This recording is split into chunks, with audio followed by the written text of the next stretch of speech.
Now, before you watch this video, I just want to give you a health and safety warning, and that is never put your hand down a drain unless you know what's down there, because these days, unfortunately, you could have syringes down there, all kinds of other nasty things. So there is a tool for cleaning out gullies. The only trouble is it costs 130 quid, and I'm far too mean to buy it.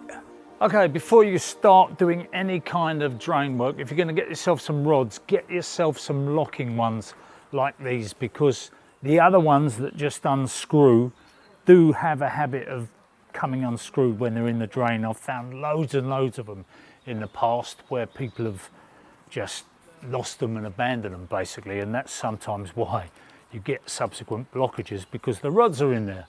So if you've got some of those old-fashioned screw ones, my advice to you is to throw them away, because rods are so cheap. These ones are from Silverline. You can get them at a tool station or anyone else, and you see they've got a square spigot on the end there, and that square spigot goes in and it stops the rod from rotating. Once you do that locking nut up a bit, the rod will find its way into that square end. You just have to turn it till it does it, and then once you turn it round all the way, a bit more of a fiddle basically, because they obviously take longer to put together, but once they're together, it doesn't matter which way you turn them, they're not going to unscrew, so that's well worth doing.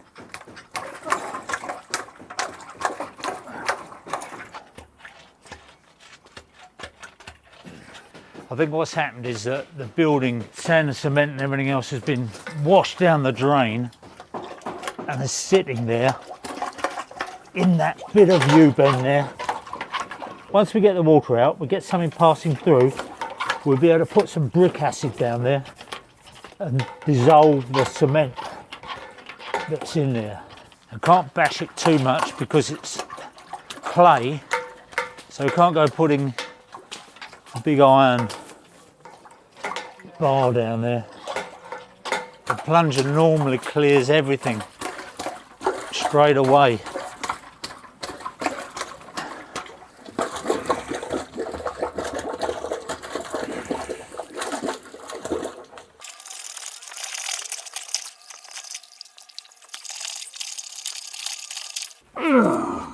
Bit of brick. That's it, now we're clear, we're all the way through now. There was something blocking it just there.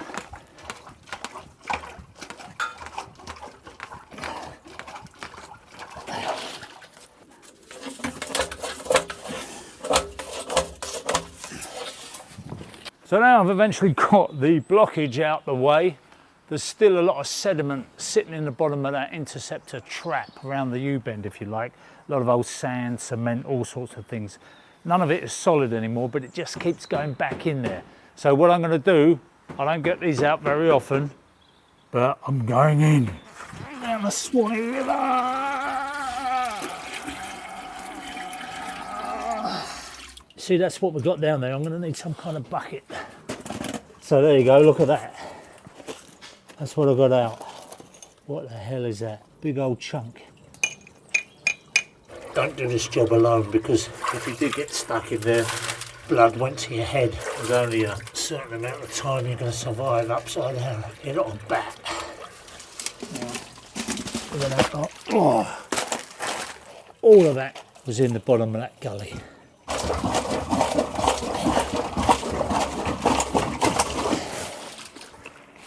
So that's it. That was a longer job than I expected, but it's done, and just shows a bit of persistence. But normally they're 10 minutes. These kind of interceptor blockages are 10 minutes. Get yourself a plunger, get yourself some rods, work it vigorously up and down, and it'll get rid of it in most cases.